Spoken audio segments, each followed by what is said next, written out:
Welcome back. This time we're talking about Fences, based on August Williams' Tony and Pulitzer Prize winning stage play. And when you think of adaptations going from the stage to the screen, I don't think you're going to get anything closer and more accurate than this, because pretty much the entire cast makes the jump from the stage play, at least its 2010 revival, to this film adaptation. And that includes lead actor Denzel Washington and lead actress Viola Davis, who both earned Tony Awards for their performances in the revival. Washington is also playing double duty directing this adaptation, and August Wilson adapted his stage play into the screenplay for this movie. And although I can't say I've seen the stage version of Fences, this movie definitely feels like a very accurate and faithful adaptation of a stage play. And I have to say, while it's one of the film's strengths, it's also one of its biggest weaknesses as well. Now, I knew going in that this was based on a famous play, but I could never really get over the feeling that this was a play and that adapting it into a film didn't really improve the source material. Plays such as this tend to be very dialogue heavy. Thus, we have a very talkative film. There's a lot of dialogue. It's very well written dialogue and superbly performed.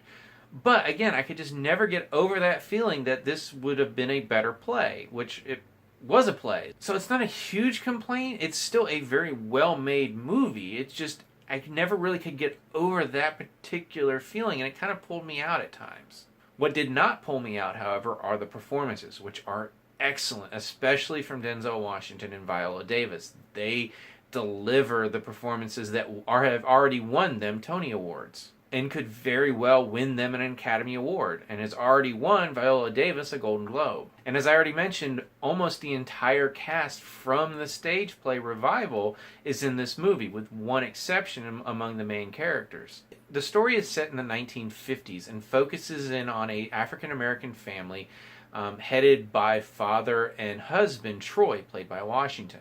He's worked for the city sanitation department for the last 18 years. He's a man that's better off than some, but you can just tell he's boiling underneath due to the lack of opportunities and jobs afforded to him because of his race. And that anger often spills out in his dealings with the people around him. And that includes his wife, Rose, played by Viola Davis, as well as his best friend Bono, played by Stephen Henderson, his son Corey, played by Jovan Adepo, the only newcomer to the main cast, and his older son Lyons from a previous relationship, played by Russell Humsley. Now, if you don't mind a film that's almost entirely dialogue, as long as it has interesting characters, intriguing situations, and stellar performances, there's absolutely no reason not to go see Fences, because the performances, again, are great. Obviously, Washington and Davis are standouts, but I also want to spotlight Mykelti Williamson, who plays Gabriel, Troy's younger brother who suffered a catastrophic brain injury during the war. I really didn't have too many issues with this movie. It's not going to be my top 10. It didn't grab me like I thought it might.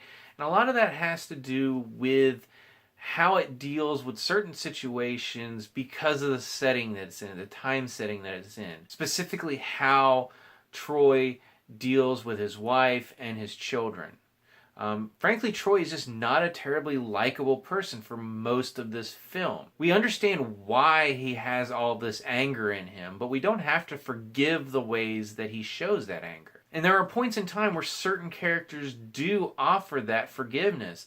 But it's understandable, again, due to the 1950s time period, that certain things would be forgiven that would not be today. Where I had a little bit of issue with it is near the end, where it felt like the film itself was asking the audience to provide that same forgiveness. And that was just something that I wasn't interested in doing. So I felt a little disconnected in the final moments of this movie, and it hurt my overall feelings for it. But again, the story, the characters, and especially the performances overcome pretty much all of my other issues. Just know going in that this is a very faithful adaptation of a stage play, so know that's the kind of movie you're going to get. Now, if you've seen Fences, what did you think about it? As always, you can subscribe to my channel, check out some of my other reviews, and until next time, I'll see you at the movies.